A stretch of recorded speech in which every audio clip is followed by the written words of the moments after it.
I'm Al McFarlane. Welcome to Conversations with Al McFarlane. Glad to be here. Glad to have you along. Let some people know that you're here. Today is Friday. We call Friday's program the Healing Circle. And we do this in conjunction with our partnership with the African American Child Wellness Institute. We assemble a number of people who are in the mental health field, who are experts, practitioners, therapists, and consumers to talk about what mental wellness, mental health mean to us as individuals and to our community. That's what we want to talk about today. Also, today, though, we want to reflect on a couple of things. I'm hoping we'll be joined shortly by a dear friend and a wonderful and wise leader in the community, Deborah Watt. Deborah Watt is the cousin of Emmett Till, and I'm asking her to join us to share with you the important event that the Emmett Till Legacy Foundation that she created and manages is producing tomorrow.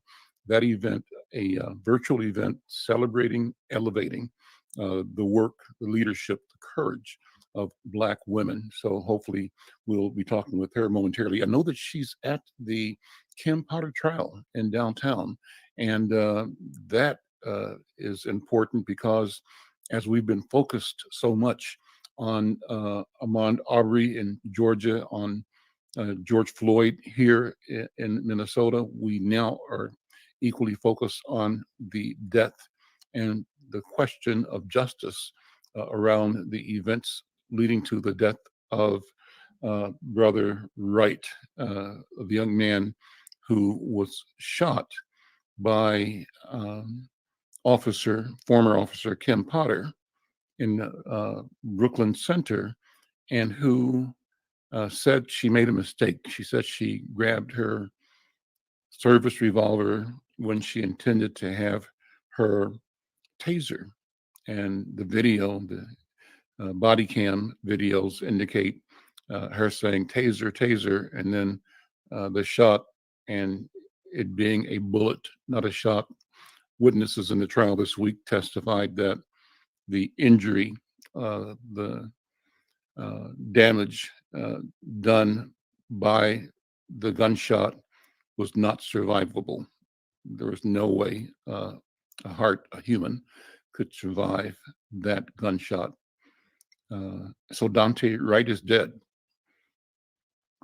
And his girlfriend was in the car during the incident, I'm sure, like many, many, many, traumatized for life.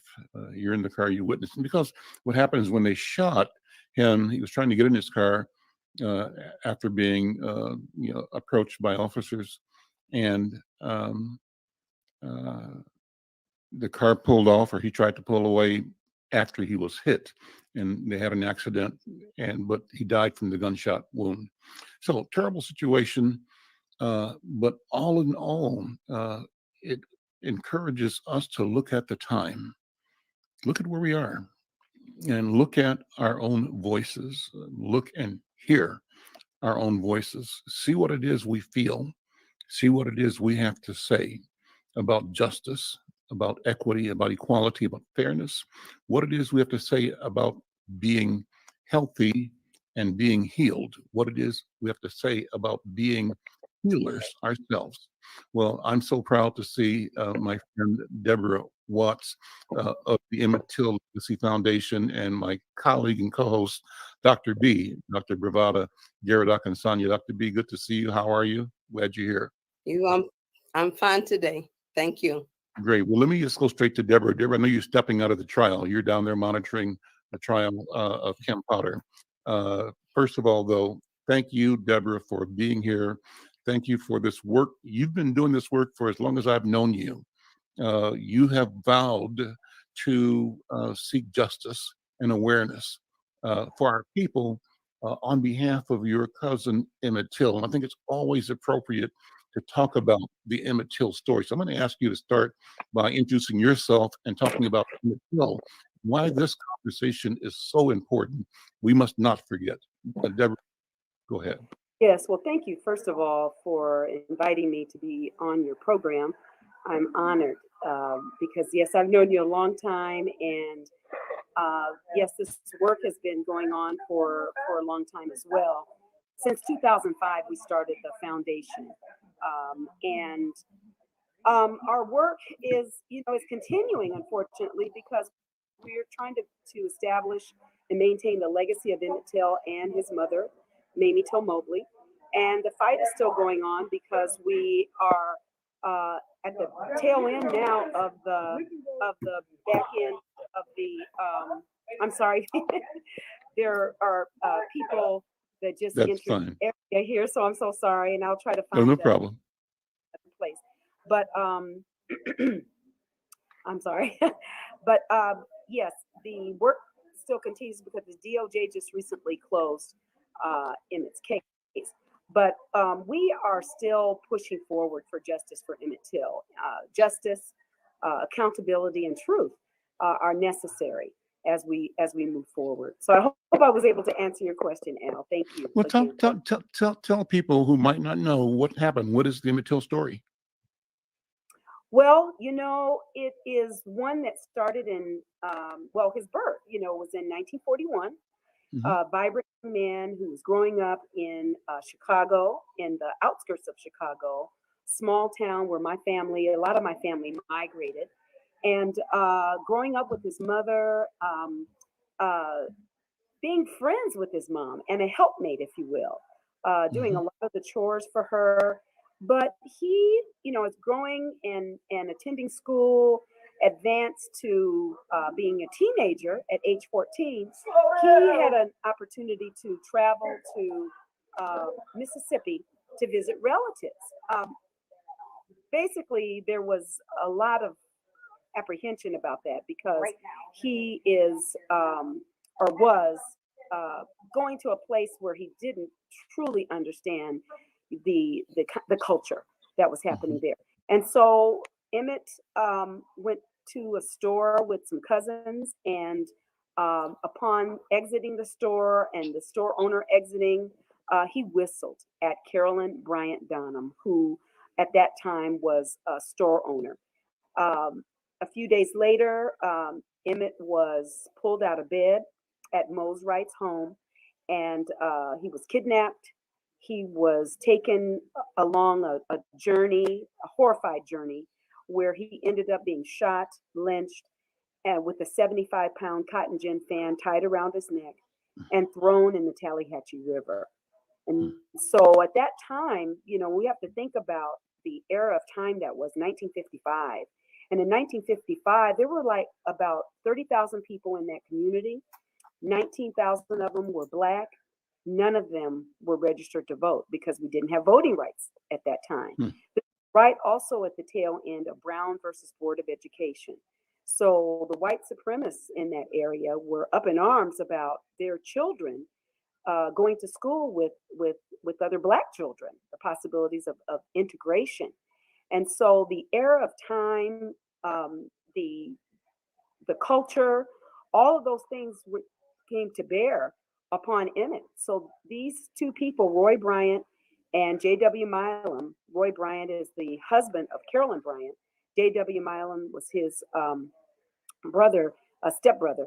And they just took it upon themselves to execute the kind of justice that they felt would be warranted upon a 14-year-old boy, not a man, but 14 years of age. So that's what happened to Emmett. So from his life being vibrant to having being murdered and lynched, to having his mother stand up for him in such a courageous way, using the media, Al, using her power to bring justice for her son, going to newspapers, writing presidents, and then deciding to make sure that his body was brought back home to Chicago and buried. But she decided to have an open casket funeral.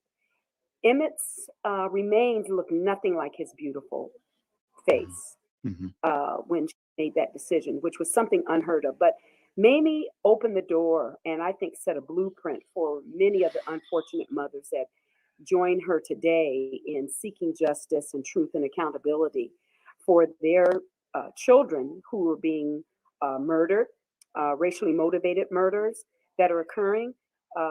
She stood up for her son for 47 years and fought for him. And we're standing up for him, continuing today in the work that we're doing with the Emmett Till Legacy Foundation. But she was an awesome person. Emmett was an awesome person, Yeah. and that his whistle should not have been a death sentence. It's hard for me to even tell that story and talk about that story sometimes. Yeah. But that's in summary what Yeah. happened. I understand. You mentioned the media and her ability, her skill at recognizing the power of Black media and all media to bring a spotlight, to bring awareness, to motivate a nation, a movement, humanity. And Deborah, I can tell you that my parents owned a grocery store in Kansas City. I grew up there working in the family grocery store business, and we always had Jet magazine. And I can tell you, I remember right now that week when they delivered that week's edition of Jet magazine, and the cover was the face of your cousin Emmett Till in a casket, disfigured. And it was the kind of horrific revelation of a truth that will never leave you, never leave you. So I say to you and to his mom and the family, I thank you for the courage, for the vision, the wisdom, the determination to not let this one go. So I think too long we have been acculturated and intimidated into thinking that the slights we experience, either slights in disrespect or being cheated or being not served properly or being arrested or being harassed, all of those thousand slights that we experience day by day as a community, we are also encouraged, given a dose, a pill that tells us to suck it up, put up with it. Don't speak out against it. So we learn by both osmosis and sometimes specific instruction, and sometimes purposeful demonstrations of public policy and of the antagonism toward us. Call it a lynching. We learn by that it's costly to speak your truth. But despite that, you have warriors like Mamie and like Deborah Watts and like Dr. B, who stand, who speak, and who demonstrate the power of our truth. So you've got an event going on tomorrow recognizing leadership, warriorship in Black women. Will you talk about that for a minute, Deborah Watts? Yes. Thank you for asking. We have decided that Mamie Till Mobley's story and her courage, which we recognize is a blueprint for many of the unfortunate mothers, but a lot of people don't know what that takes. And we know that there are a lot of countless other women out there that have similar courage. So we started in 2006 with the Women's Empowerment Symposium called Loving from the Inside Out. And that's where we started identifying women, or at least they were being nominated, I should say, and then selecting them, our board selecting them for the Women of Courage Awards in honor of Mamie Till Mobley. And so that's taking place tomorrow. It's a virtual event. It'll be live streamed on Facebook under our Facebook page, the Emmett Till Legacy Foundation page. And we hope that people join us to recognize, come and celebrate, and give flowers, if you will, to the 16 women that were nominated.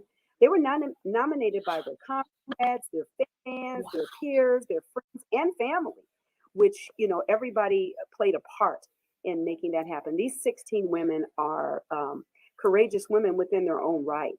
And so I'm just excited that we have an opportunity to present them. We have our MC is Mark Thompson, Reverend Mark Thompson, who's on Make It Plain station. He has a daily podcast. Fantastic. We'll have some surprise guests too that'll be there to help congratulate those women.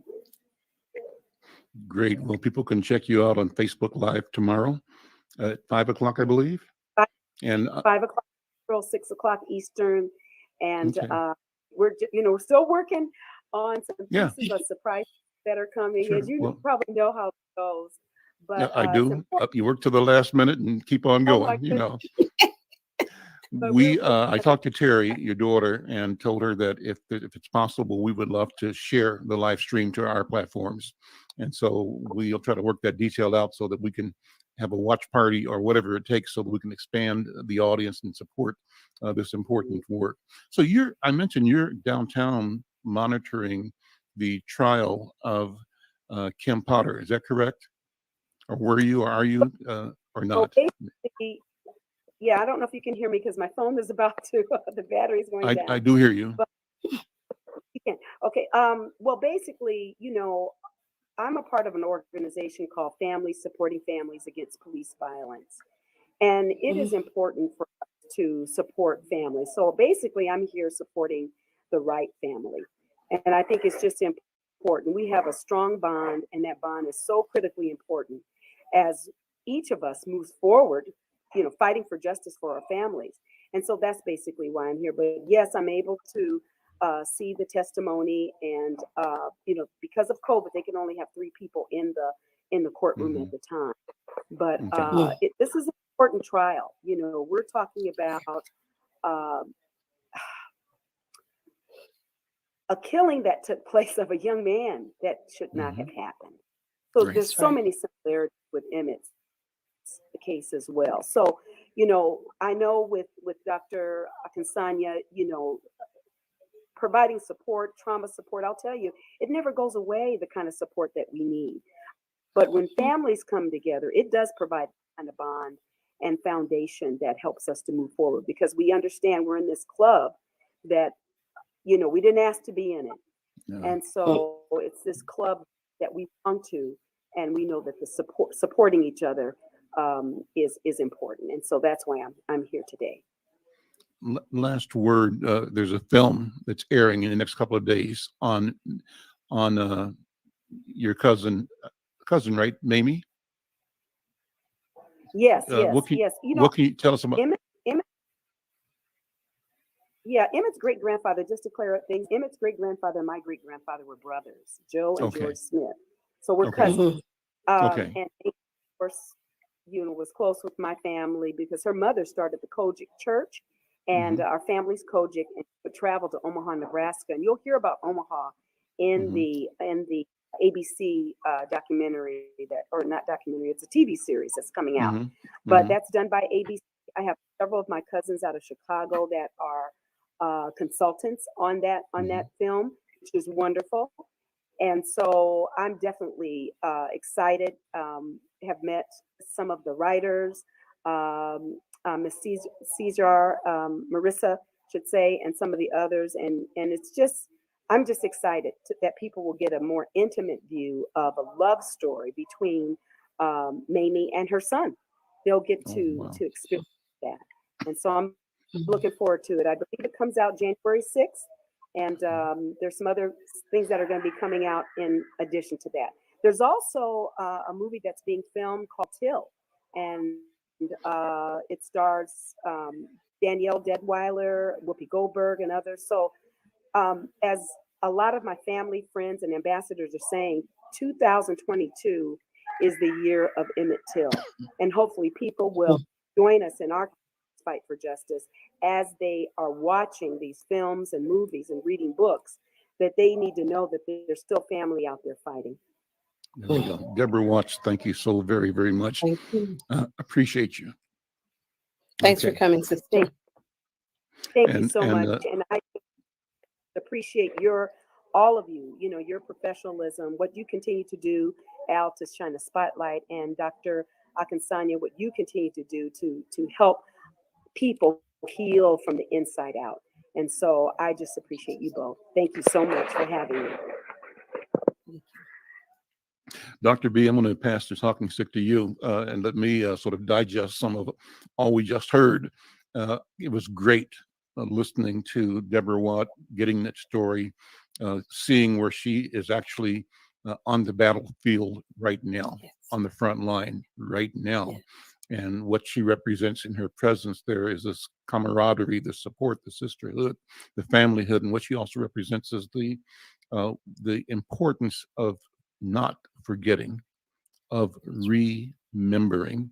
And I especially appreciate what you said about 2022, perhaps a year that we may come to know as the year of Emmett Till, because it takes us back to a pivotal moment, a moment when our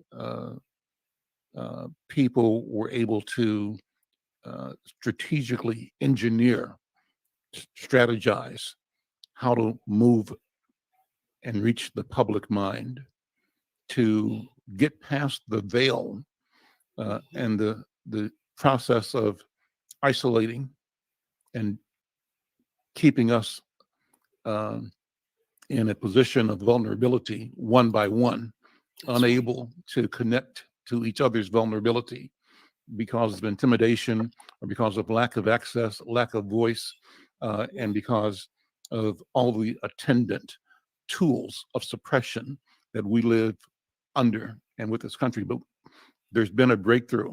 I mean, every day is a breakthrough.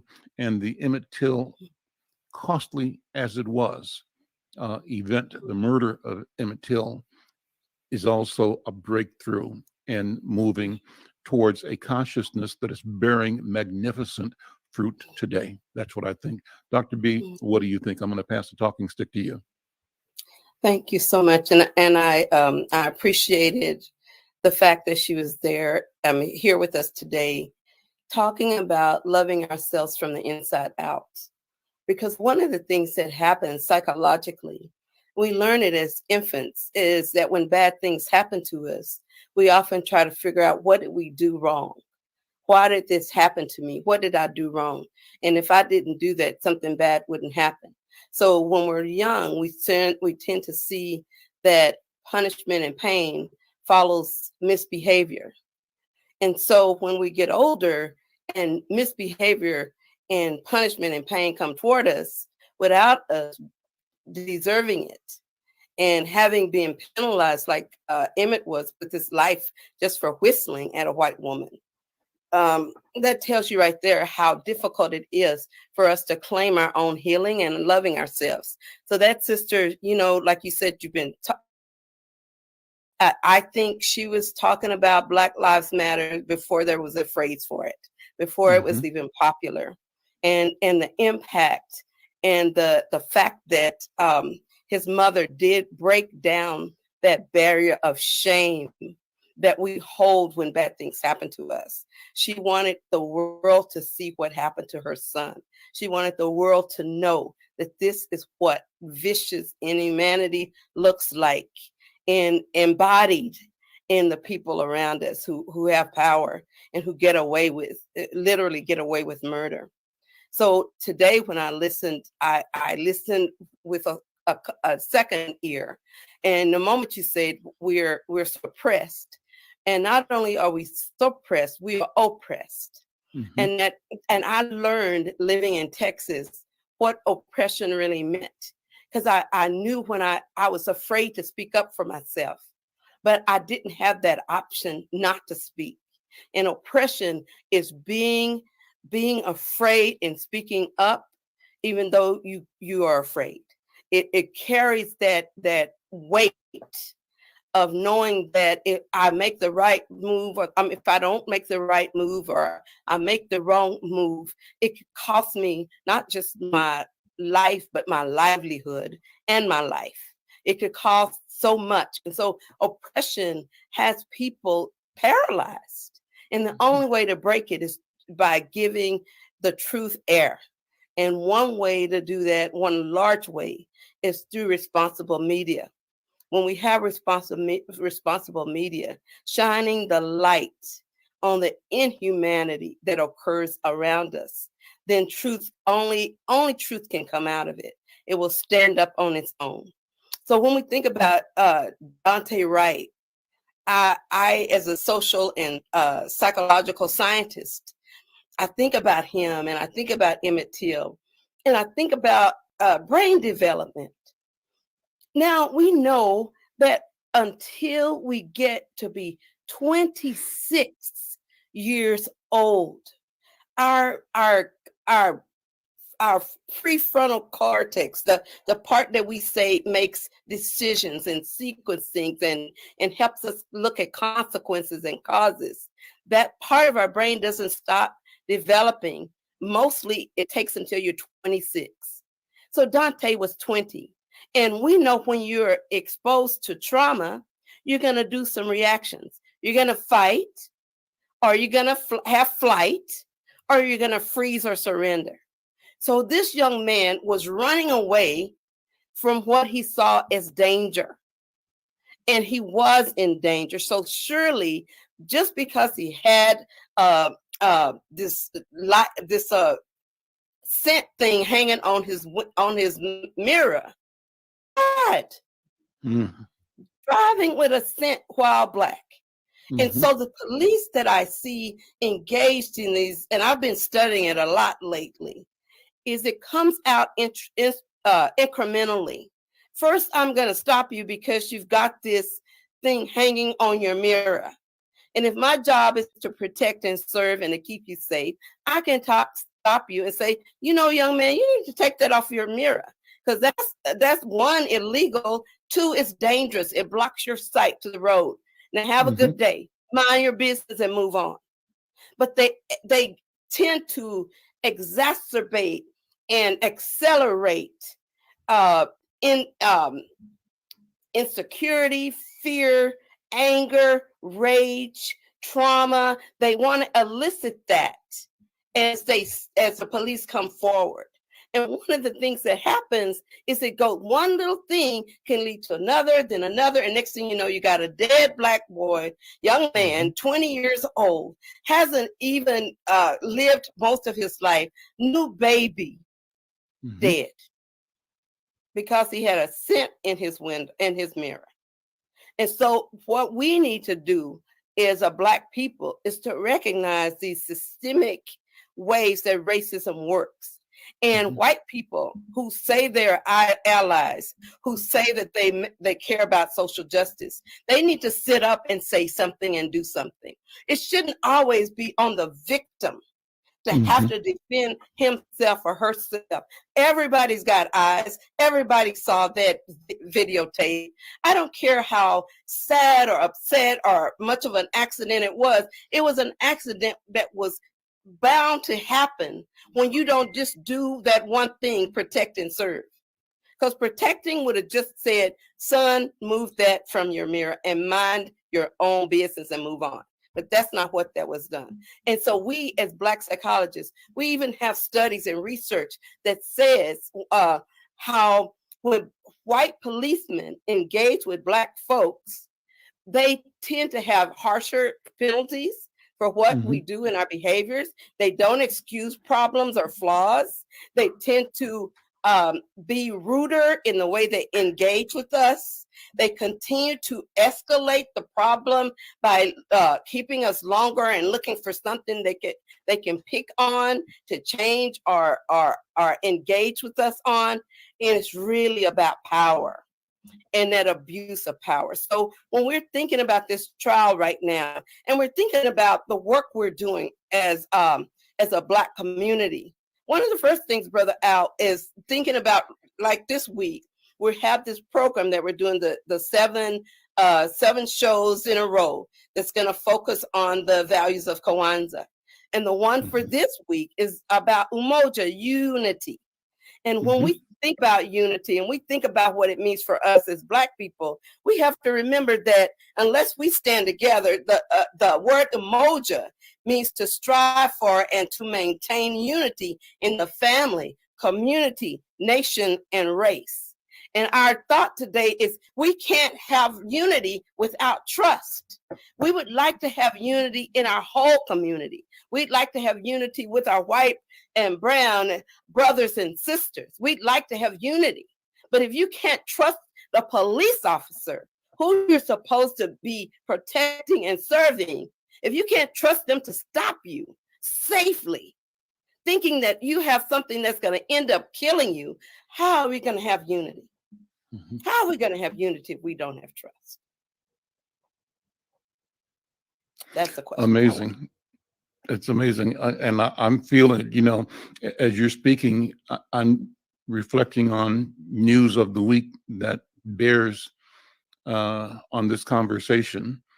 In my paper coming up Monday, there's a story about the young man at the uh, the U.S. Bank location on in Columbia Heights, who went in to cash his paycheck, but the manager of the bank didn't believe the paycheck was real, thought it was fraudulent, told him that a lot of people have been coming through here.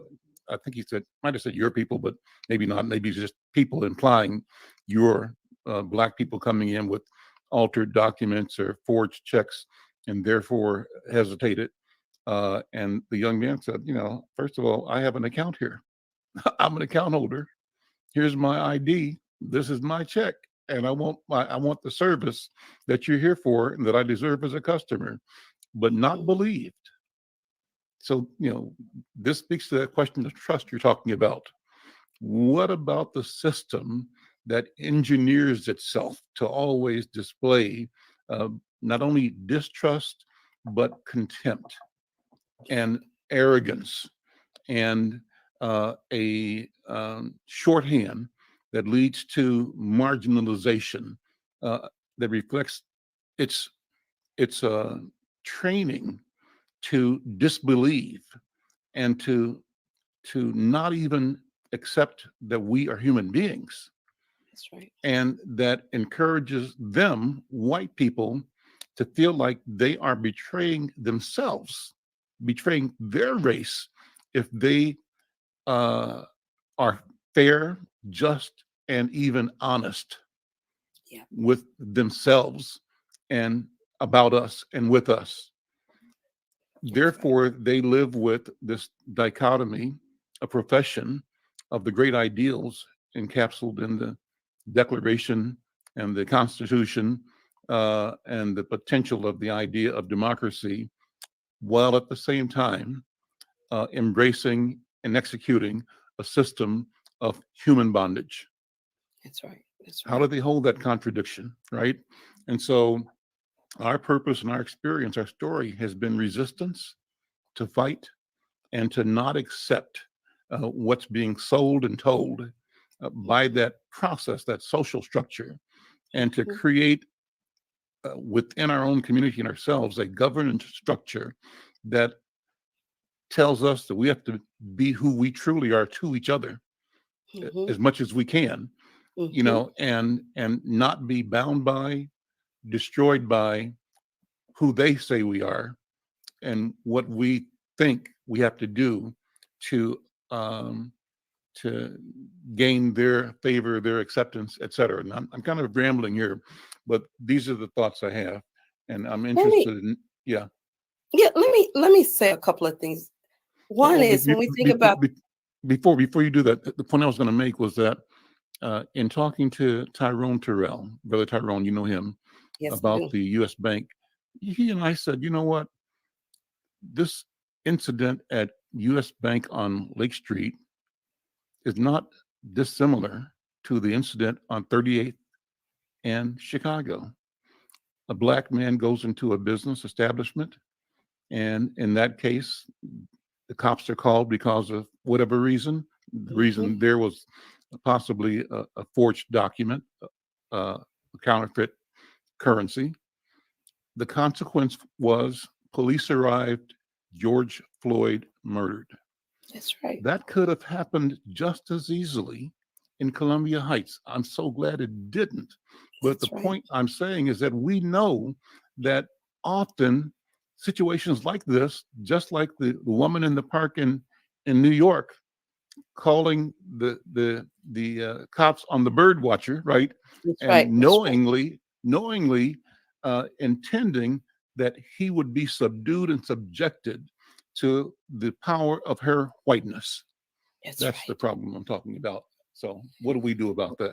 Oh, you just oh, it's such a let me just tell you the story the way I know it as a psychologist. I'm going to say it like this.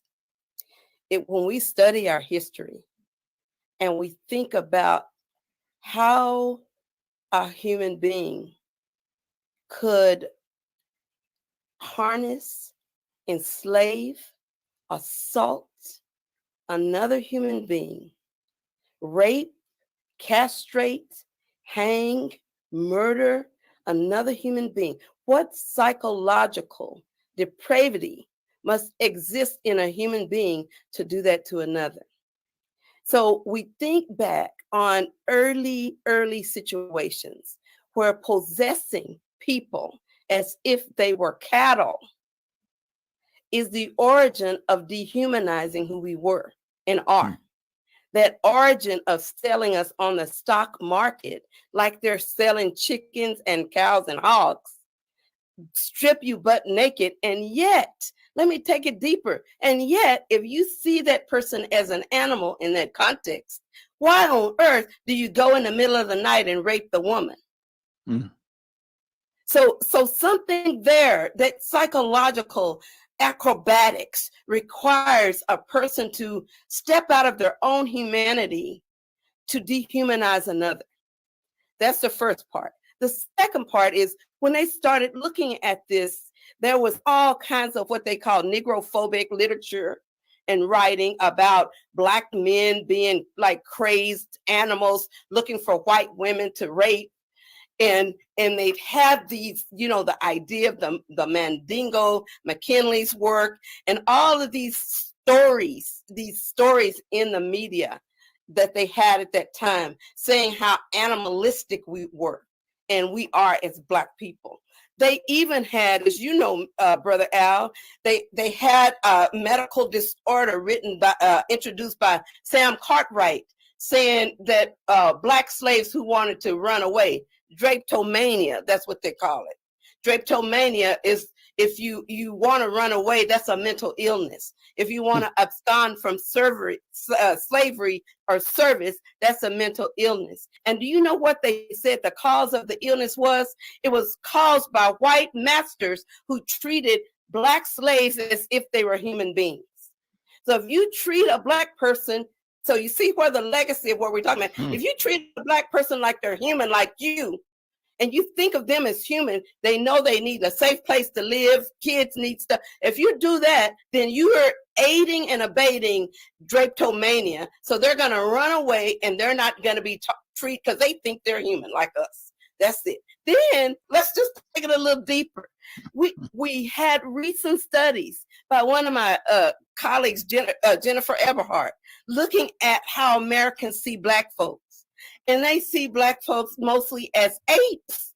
They psychologically perceive us as apes, and they see us as dangerous, right? An ape is dangerous, a crazed lion is dangerous. So that's why when they see us, that paired association, Black, danger, those two things, Black, dangerous.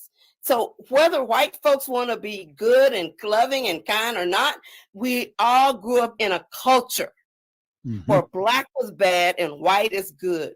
White is superior, Black is inferior. White is safe, Black is dangerous. So then this woman, Kim Potter, she sees a Black boy, even though he's a young man, she's got a gun, she's got a taser. She was training in, get this, Brother Al, she was training another Black officer. And I still see the image of Dante riding off after being shot, and this Black officer standing there in training, holding the handcuffs. So that brings us to the day, how we see that people who are supposed to be treating us as equals, they can't see us as equal human beings. And because they can't see us and they haven't had an opportunity or a reason to recalculate their perception of who we are, we end up being treated like animals, seen as being criminals. All of those, the assumptions of criminalization and all those forms of microaggressions toward us, they tend to support and give buoyance to those beliefs that are held by those who have contempt for our people. So that's what we're dealing with. And it shows up across the spectrum. It shows up in education. It shows up in wealth creation, home ownership. It shows up in financial capability. It shows up in health and well-being. It's showing up, Dr. B, in the experience in the nation and in the world around Omicron and COVID-19. And so, right. we are doing all we can to create awareness and knowledge and to educate our people about how we adopt protocols for safety. And it seems that this conversation is also doing the same thing in this other social arena as well, asking us to recognize, the dangers that the culture uh, has built in as a response to what it has done to attempt to dehumanize and devalue us and to assuage its own guilt for the uh, horrific policy, practice, and institutions it created to do the dirty work, to allow it to do the dirty work in history. That's what I think.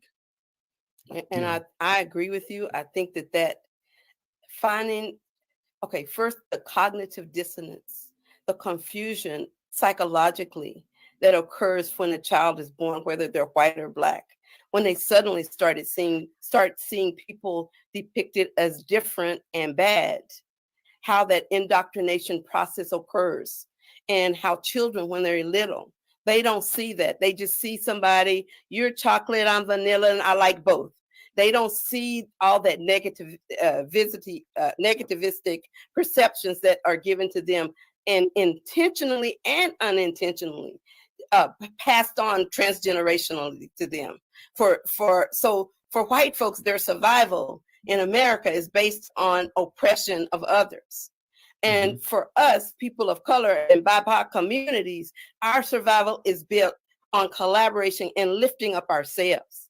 And so the key is creating that sense of unity, creating that sense of believing that we are important and we have a right to life, that our Black lives matter, not just to white people, but our Black lives need to matter to ourselves and to each other.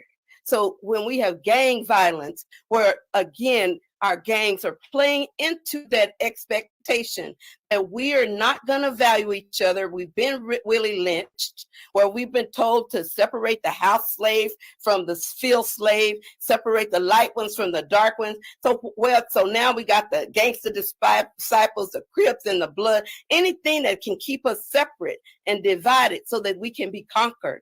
That's what we are not getting in our mentality as a whole community. And so one of the things that I believe happens when COVID hit, we were the ones who were going down fastest. We were going down because we had lost our sense of communal value for one another. And that loss was not by accident. It was quite intentional. That's where we're coming, where when we know people intentionally don't care if we die from COVID. We need to be intentional in fighting for our lives, whether they want to fund us or not. So if we get too much funding, they're going to cut that off because these Black folks, now they're getting shots. We don't want that. We can't have them surviving. So all of this is, I'm serious, brother. It's deep and it's painful and it's work. A lot of racialized labor. Let's talk about the Nguzo Saba, and before we close, Dr. B, and how we're going to walk through the principles of Kwanzaa over the next several weeks. Okay, well, one of the things we know is that those values of the Nguzo Saba, they're so critical to our revolution as Black people. When we began realizing that we had to rename for ourselves who we are and what we are and why we are. So each week we're going to cover a value of the Kwanzaa, and we have topics covering it. For example, next week, the value of Kujichagulia, self-determination, is going to be discussed. And Kujichagulia as a value means to define and name ourselves as well as to create and speak for ourselves. So Kujichagulia puts us in that position of let's heal our own community. Let's heal our own community physically, socially, financially, emotionally, academically, vocationally. Let's heal ourselves. Let's not wait for somebody to give us a funding or somebody to give us a grant before we start going to a Black business. We don't have to have somebody to give us grant money if all of us who have need go to vendors who look like us, who share our values. That would be an enormous step. That Kujichagulia of self-determination. We've been told where to go, what to do, how to do it for 400 years. So now we need to tell ourselves. We need to do our own self-determination and claim our own power. And for each week, it's like the counting, the lighting of the candles of the 7 values. And each week we will cover one and we'll have a topic for it. So next week is going to be Kujichagulia, where we sing, who are we? What are we here for? Who do we really want to be? Is our identity being shaped by others? Are we creating our own identity? Or are we simply reacting? So each week there's going to be powerful dialogue around claiming our wellness and doing what we need to do as a people to be well. Dr. B, as always, it's been wonderful. I so enjoy our sessions on Friday. I especially enjoy listening to you, your analysis, your wisdom, your knowledge. And I thank you for the opportunity to partner with you and the African American Child Wellness Institute and your company, Braken Psychological Services and Consulting. This has been a joy. So thank you so much, and we'll see you next week. At the Talking Circle. I'm a Healing Circle. There we go. AZ, why don't we close with one of the 2 songs we use often. I think we opened with Ryan, which is a great way to open the show. Let's close with The Sounds of Blackness. Sick and Tired of Being Sick and Tired. There we go. Dr. B, we'll see you next week. All right. See you next week.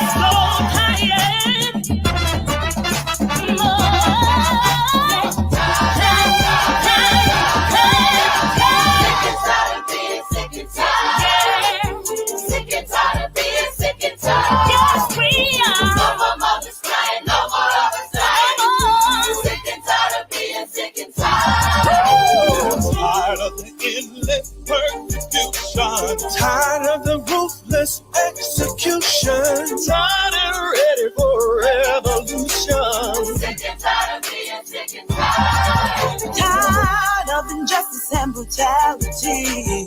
Tired of the beatings and fatalities. Tired of racist inhumanity. Sick and tired of being sick and tired. I'm so tired of being sick and tired. So tired. Sick and tired of being sick and tired.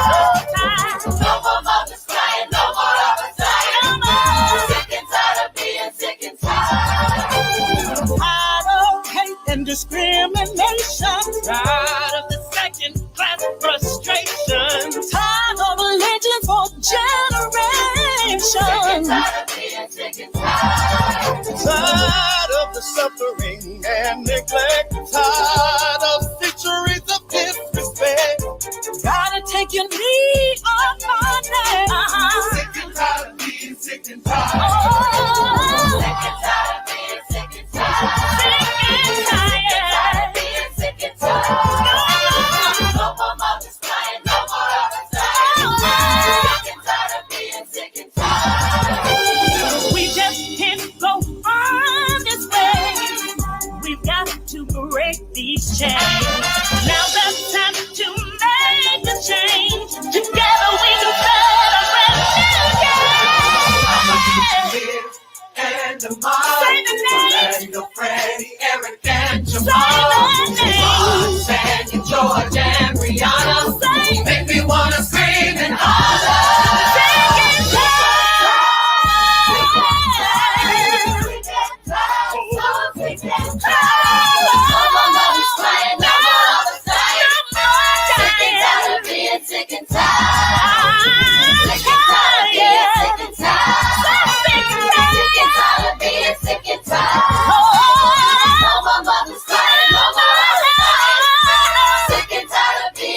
We can't breathe.